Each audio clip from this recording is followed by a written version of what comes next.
le journal.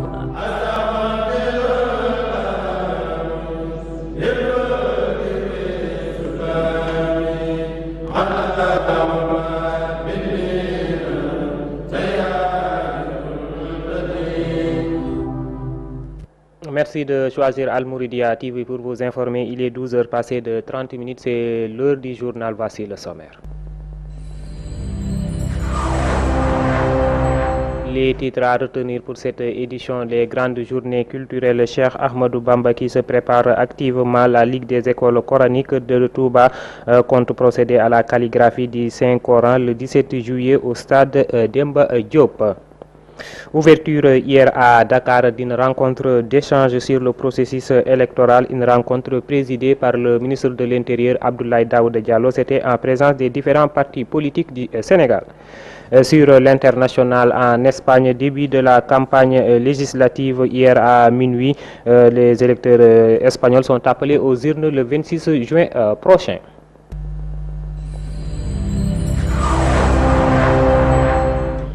Et en marge donc des grandes journées culturelles, Cheikh Ahmadou Bamba prévu les 16, 17 et 18 juillet à Dakar. Retenez que la Ligue des écoles coraniques du Sénégal, section Touba, compte participer à l'événement à sa manière au stade Demba Diop le 17 juillet. Plus de 200 membres seront mobilisés par cette ligue pour procéder donc à la calligraphie du Saint-Coran, suivant ce reportage.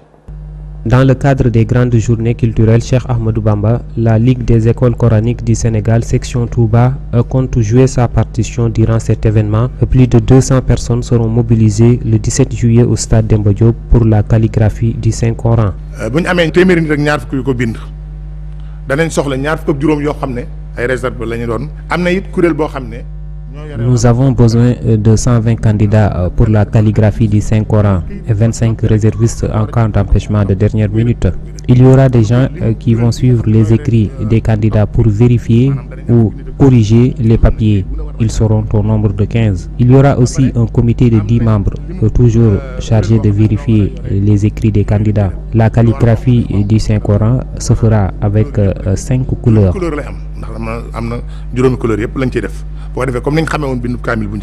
Participé à l'événement, la Ligue des écoles coraniques compte procéder à une sélection rigoureuse pour faire partie du groupe. dafa am yoonu lu jaar mooy da ngay wax ne bëgg na maa bokk bind kayit boo xam ne moo xam noo ko bindee waaye boobaa na nekk kayit boo xam bu ñëwee.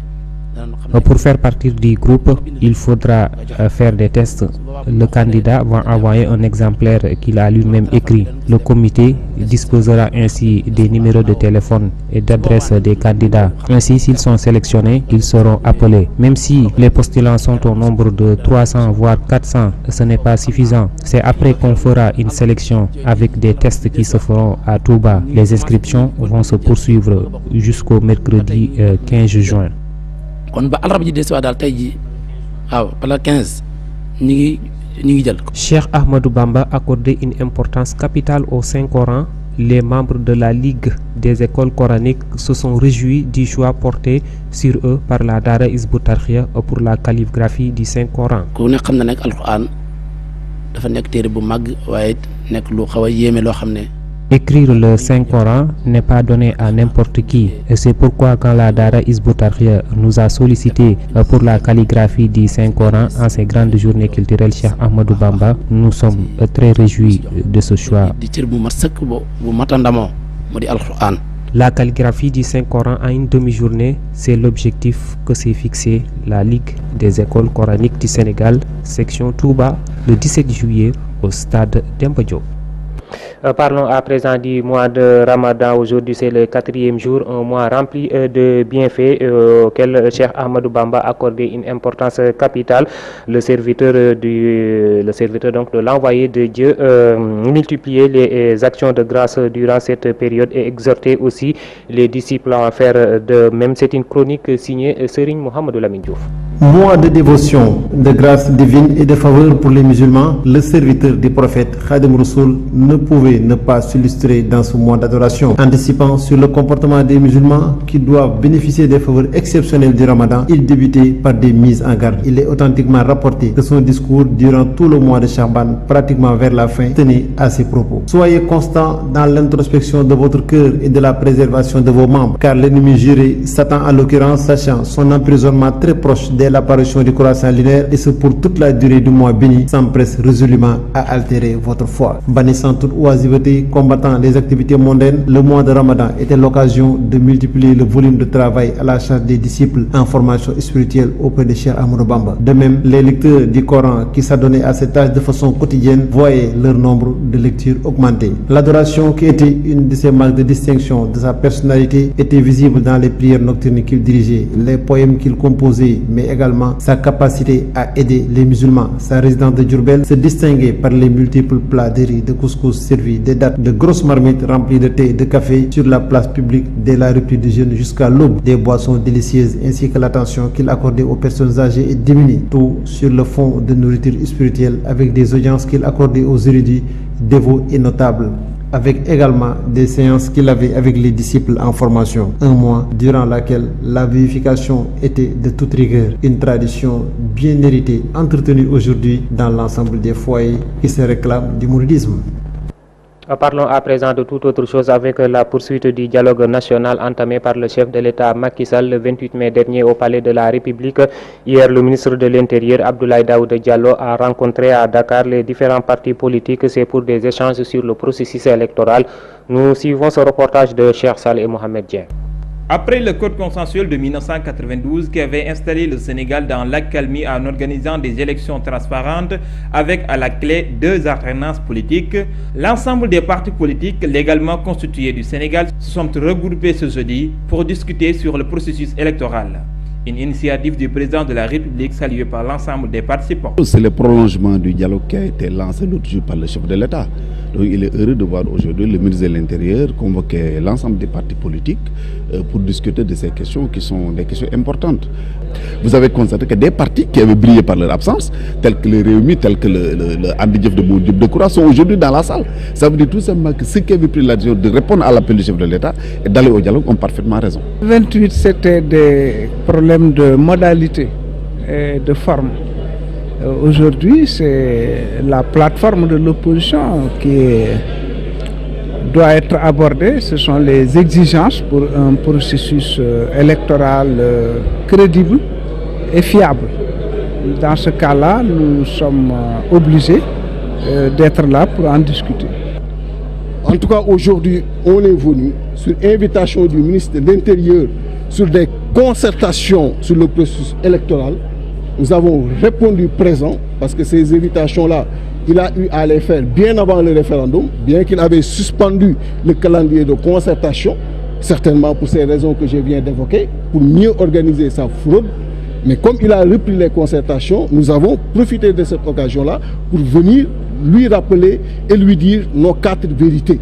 Au cours de cette rencontre d'échange, Abdoulaye Daouda Diallo a proposé aux participants des thématiques qui ont fait l'objet des discussions durant 5 tours d'horloge. Nous avions fait une proposition donc de 5 points à discuter. Je le rappelle, c'est important. C'est la participation des indépendants, c'est la refonte du fichier, la fusion donc carte nationale d'identité et carte d'électeur, la question des députés de la diaspora, ensuite le vote des militaires le jour du scrutin. Faire très attention à cette proposition de M. le ministre de l'Intérieur. Je crois que l'opposition doit se limiter à demander l'audit du fichier actuel. Mais se lancer vers une refonte du fichier électoral me semble être une façon d'aider le pouvoir, qui a quand même plus de moyens que l'opposition pour faire face à ces dépenses-là. C'est la raison pour laquelle, en tant que membre de l'opposition, moi je prends par des pincettes cette proposition du ministre de l'Intérieur. Tout comme je marque toutes mes réserves en ce qui concerne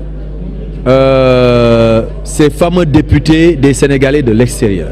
Ainsi, une autre date est fixée par le ministre de l'Intérieur, Abdoulaye Daouda Diallo. C'est la date du 14 juin prochain pour le démarrage de la revue du code électoral. C'était donc un reportage de Cheikh Sall. Nous restons toujours avec cette rencontre où l'avocat maître Ousmane Seye dit être en désaccord total avec la loi de 1981 qui, selon lui, fait l'objet d'une application partielle, notamment dans l'affaire Karim Wade. Nous écoutons maître Ousmane Seye au micro de Cheikh Sall. Je l'ai clamé partout depuis des années, depuis 3 ans. Moi, j'ai dit que je ne suis pas d'accord avec le fonctionnement de la CRI. Je ne suis pas d'accord avec l'application même de la loi de 81.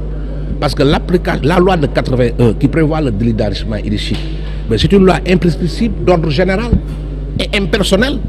Mais pourquoi on limite l'application de la loi à la gestion d'Abdoulaye Wade pendant ces 12 ans? Pourquoi on ne va pas au-delà? Les gens pour qui cette loi a été votée sont toujours là. Pourquoi on ne les a pas interpellés? Donc c'est une entorse à la loi, parce qu'on a limité l'application de la loi dans le temps.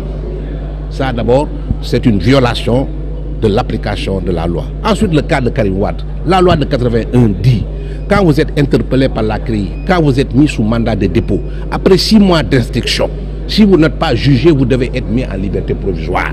C'était le cas de Karim Wade.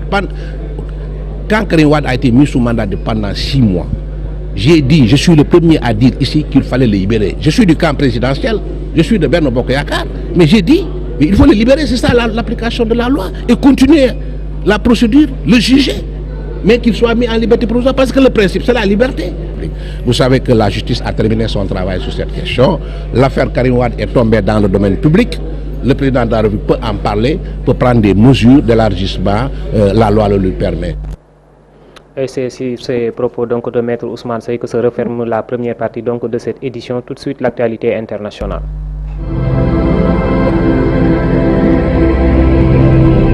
Une actualité internationale que nous démarrons par l'Espagne où la campagne électorale des législatives a officiellement commencé hier à minuit. Des élections convoquées après l'échec des négociations pour former une coalition de gouvernement. Retenez que la coalition Podemos et le Parti populaire se disputent le scrutin. Ils sont les favoris pour ce vote. Nous allons au Pérou où Pedro Pablo est élu président de ce pays sur le fil devant Keiko Fujimori.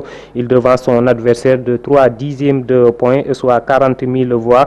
Tous les bulletins ont été dépouillés, mais d'ultimes recours doivent être examinés. Nous terminons par l'Irak où un nouveau bain de sang à Bagdad. 2 voitures piégées ont fait au moins 22 morts et plusieurs dizaines de blessés. Ces 2 attaques n'ont pas encore été revendiquées, mais Daesh est fortement suspecté.